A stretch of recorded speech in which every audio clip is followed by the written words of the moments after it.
우리 함께 사도신경으로 우리의 신앙을 고백하겠습니다. 나는 전능하신 아버지 하나님 천지의 창조주를 믿습니다. 나는 그의 유일하신 아들 우리 주 예수 그리스도를 믿습니다.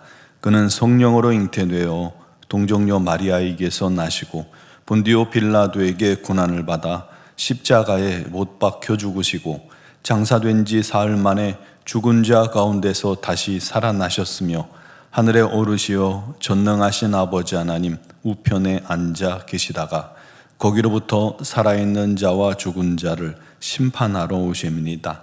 나는 성령을 믿으며 거룩한 공교회와 성도의 교제와 죄를 용서받는 것과 몸의 부활과 영생을 믿습니다. 아멘. 찬송가 310장 찬양 드리겠습니다.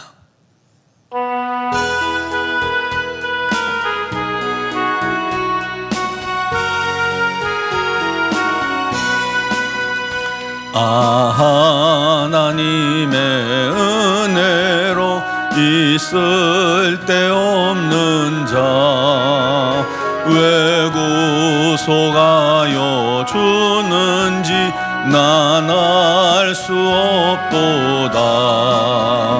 내가 믿고 또 의지함은 내 모든 형편하시는 주님 늘 보호해 주실 것을 나는 확실히 아네. 왜 내게 굳센 믿음과 또 복음 주셔서 내 마음이 항상 편한지 난 알 수 없도다.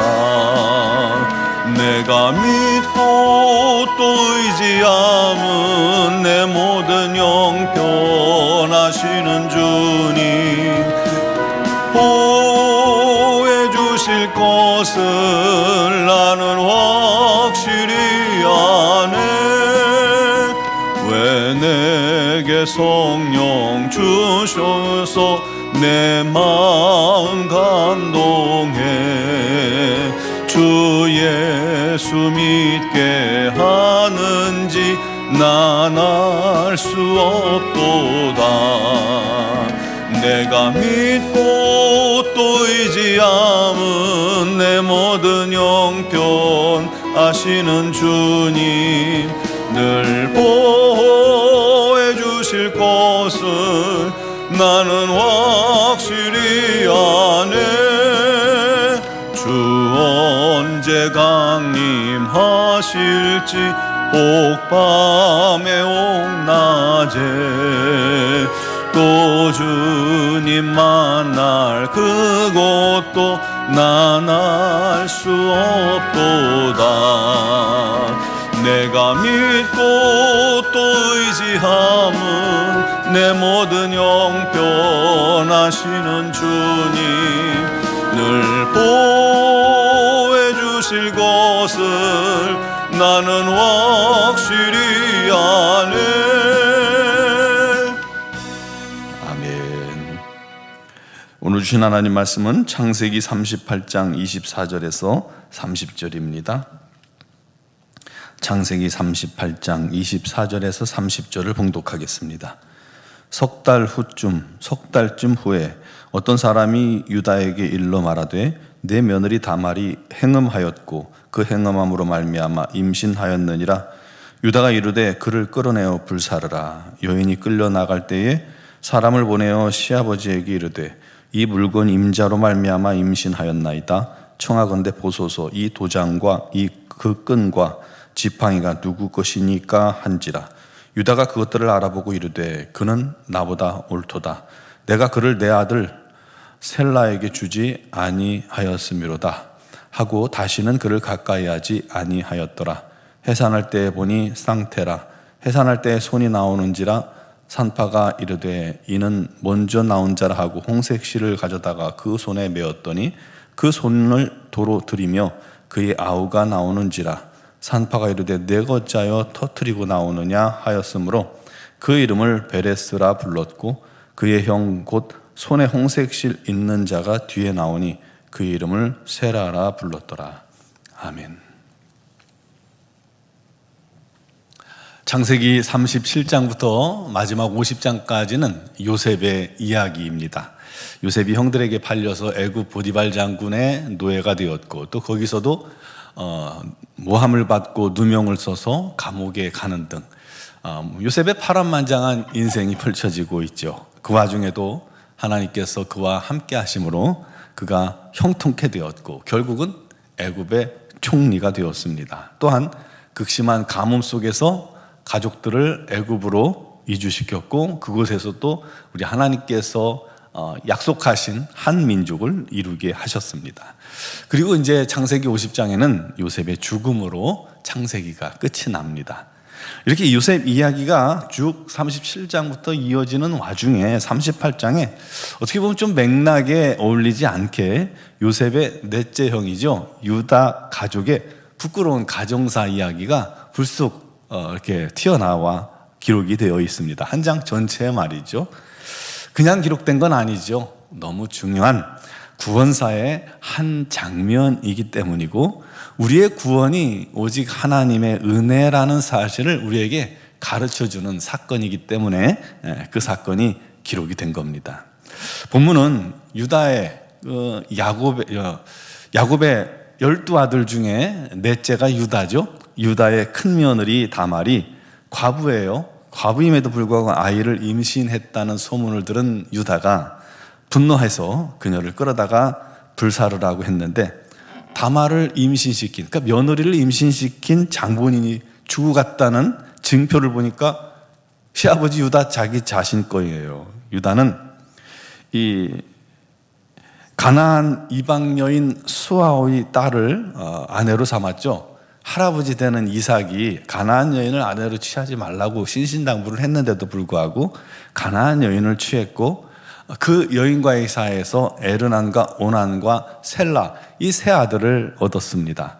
또 그의 장자 에르도, 유다의 장자 에르도 다말이라는 가나안 여인을 아내로 맡게 됩니다. 그런데 그 큰아들, 유다의 큰아들 에르가 하나님 보시기에 악하게 행함으로 말미암아 그가 죽게 됩니다. 보통 큰아들이 자식이 없이 죽으면 그 동생이 형수를 취하여 아들을 낳아서 형의 대를 잇게 하는 계대 결혼 풍습이 그들 가운데 있었습니다. 그런데 이 둘째 오나는 그게 못마땅한 거예요. 자기가 형수를 통해서 아들을 낳아도 자기 아들이 아니라 형의 아들이 되는 거고, 그 아들이 장자가 되어서, 그 가문의 장자가 되어서 아버지의 재산의 절반을 받게 되거든요. 만약 아들을 안 낳으면 자기가 장자의 순위가 되니까 그만큼 많은 재산을 상속받겠죠. 그런저런 이유로 이 다말과의 관계에서 땅에 사정을 하게 됩니다. 그것은 하나님 앞에서 범죄하는 것이었고 형수를 욕되게 하는 죄였죠. 능욕한 겁니다. 결국 하나님 보시기에 그 행위가 악함으로 말미암아 둘째 이 오난도 죽게 됩니다. 그러자 유다는 자기의 셋째 아들도 이 다말과 결혼을 시키면 그렇게 될까 봐 두려웠던 거예요. 아들들이 잘못해서 죽었는데 그 책임을 며느리 다말에게 돌린 거죠. 셋째 셀라가 크면 부르겠다고 하고는 약속을 지키지 않았어요. 하몽차사였던 거죠. 그렇게 며느리 다말이 친정인 딥나에서 기다리는데 끝이 없죠. 그런데 그 지역에 시아버지가 어떤 일이 있어서 동네에 왔다는 말을 듣고는 이 다말이 창녀로 위장을 하여서 시아버지의 아이를 임신하게 된 것입니다. 그것도 모르고 유다는 며느리가 음란한 죄를 저질러서 아이를 임신했다고 그녀를 불태우라고 분노를 하면서 막 지시를 했는데, 결국은 자기가 셋째 셀라를 다말에게 주지 않음으로 인해서 며느리가 시아버지를 통해 가문의 대를 이어가려고 했다는 사실을 깨닫게 된 겁니다. 그래서 그런 말을 합니다. 그가 나보다 옳도다. 사실은 유다는 야곱의 넷째 아들이잖아요. 장자가 아니었어요. 원래는 장자는 르우벤이었죠. 야곱의 큰아들 르우벤. 근데 르우벤이 범죄함으로 장자의 권세를 잃어버렸죠. 놓쳤죠. 둘째 시몬과 셋째 레위도 디나 사건 때 이 유다의 그 디나 사건 때 세겜족들을 할례하면 디나와 결혼하게 해주겠다. 그래서 그들이 할례하려고 했는데 둘이 가서 남자들을 몰살을 시켜버렸죠. 그 죄로 인해서 결국 장자권이 넷째인 유다에게 내려왔잖아요. 그런데 유다의 큰아들이 자식이 없이 죽었으니까 며느리를 통해서 장자의 대를 이어줄 책임이 이 시아버지 유다에게 있었는데, 막내마저 잃을까봐, 첫째 잃고 둘째 잃고 막내마저 잃을까봐 책임을 회피했던 것이죠. 그러자 며느리 다말이 그런 일을 벌인 것입니다. 물론 부끄러운 방법이죠. 하지만 그 방법밖에는 또 길이 없었기 때문이었습니다. 중요한 것은 이때부터입니다. 마태복음 1장에 나오는 예수님의 족보에, 그러니까 마태복음 1장 3절에 보니까 유다는 다말에게서 베레스와 세레를 낳고, 베레스는 헤스론을 낳고, 헤스론은 람을 낳고, 쭉쭉쭉 이어지다가 6절에 보면 이새는 다윗 왕을 낳으니라. 결국 다말은 아들 베레스를 통해서 다윗의 조상이 됩니다. 또한 예수님의 족보에 오른 이방 여인이 됩니다. 5절에도 여리고성 기생 라합이 들어갔죠. 또 보아스의 아내 모압 여인 롯도 들어갔습니다. 너무나도 부끄러운 가정사였고 예수님의 족보에 올리게 낯뜨거운 일이었는데도 불구하고 그들을 통해서 다윗이 나왔고 그 혈통에서 예수님이 탄생했습니다. 여러분, 이건 무엇을 의미하는 걸까요? 우리의 구원이 사람의 능력이 있지 않고, 사람의 자랑에 있지 않고, 사람의 잘함에 있지 않고, 사람의 거룩에 있지 않다는 거예요. 오직 하나님의 은혜라는 것입니다. 하나님께 선택된 민족이라 할지라도 얼마나 많은 죄를 지어요? 이스라엘이. 하나님께 선택된 가문이라 해도 얼마나 부끄러운 역사가 많아요. 자랑할 게 하나도 없는 게 우리 인간의 현실입니다. 그럼에도 하나님은 그런 사람들을 통해서도 주님의 뜻을 이루시고 마침내 구원을 완성하셨다는 것입니다. 그 사실이 우리에게 얼마나 감사한 일인지 모릅니까? 우리도 부족합니다. 우리도 어리석고 연약하고, 우리도 순간순간 우리 하나님께서 원치 않는 범죄를 저지를 때가 많습니다. 부끄럽습니다. 그럼에도 하나님은 우리를 용납하시고 용서하시고 또 사랑하시고 구원하시고 자녀 삼으시고, 그런 우리를 또 정결케 하시고, 그런 우리를 또 도구 삼아서 하나님의 구원사를 이루어가게 하고 계신다는 것입니다. 여러분, 이게 은혜 아닙니까? 이 은혜를 잊지 맙시다. 그리고 우리 하나님께 날마다 감사합시다. 그래서 우리는 범사에 감사해야 하는 것입니다. 그리고 결단코 교만하고 내 자신을 자랑하지 말고 내세우지도 말고, 오직 겸손히 우리 하나님만 사랑하고, 우리 하나님께서 사랑하셨기에, 값없이 사랑하셨기에 우리도 우리 주변에 있는 사람들을 사랑하고, 또한 하나님의 영광을 위해 어떻게든 우리의 삶을 드릴 수 있는, 그것이 우리의 마땅한 본분이고 지혜인 줄 믿으시기 바랍니다. 우리 노원중학교 성도들이 그렇게 우리 하나님의 뜻과 영광 아래 겸손히 주의 은혜 가운데 감사함으로 살아가는, 감사함으로 순종하는 은혜가 있기를 주님의 이름으로 축원합니다. 기도드리겠습니다. 사랑하시는 아버지, 우리가 무엇이 간데 구원을 받았나이까? 도무지 자격이 없고 또 은혜를 얻지 못할 자들을 우리 하나님께서 은혜 베푸시고 긍휼히 여기시고 죄 사하시고 구원하시고 하나님의 자녀가 되게 해주시니 감사합니다. 하나님의 이 예수님의 놀라운 족보에 우리의 이름도 오르게 해주시니 감사합니다. 너무 부족하고 연약하지만 우리 하나님께서 이 은혜를 베풀어 주셨기에 우리가 오늘도 주 앞에 서는 줄 믿습니다.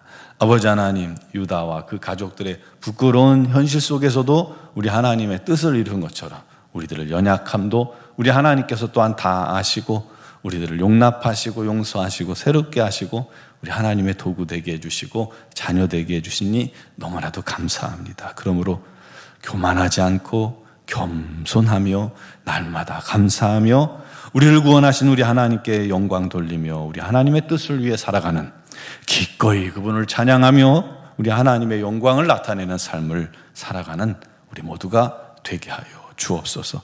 우리 하나님을 경험하기를 원합니다. 우리 하나님 날마다 경험하여 산 증인 되기를 소망합니다. 특별히 육신의 질고리 어려움 당하는 지체들을 우리 하나님께서 날마다 함께 하시고 찾아가 주시고 치유하시고 은혜 베푸셔서 아버지 그들로 말미암아 강건하여 우리 하나님의 뜻과 영광을 드러내게 하게 하여 주시고 우리 하나님의 영광스러운 일들이 가정마다 교회 안에 날마다 넘쳐서 감사의 제목이 끊이지 않게 하여 주옵소서. 미얀마 땅에도 우리 하나님의 풍성한 은혜가 넘치게 하시고 우리 선교사님들에게 건강과 지혜와 능력 주시고 아버지 하나님 또 이렇게 선교사로 파송된 가정에도 우리 하나님의 풍성한 은혜 또 합력하여 선을 이루시는 은총이 넘치게 하여 주옵소서. 오늘 이 새벽에도 주의 이름을 부르며 간구하는 모든 기도에 우리 하나님께서 응답하시고 역사하실 줄 믿사오며 예수 그리스도의 이름으로 기도드리옵나이다. 아멘.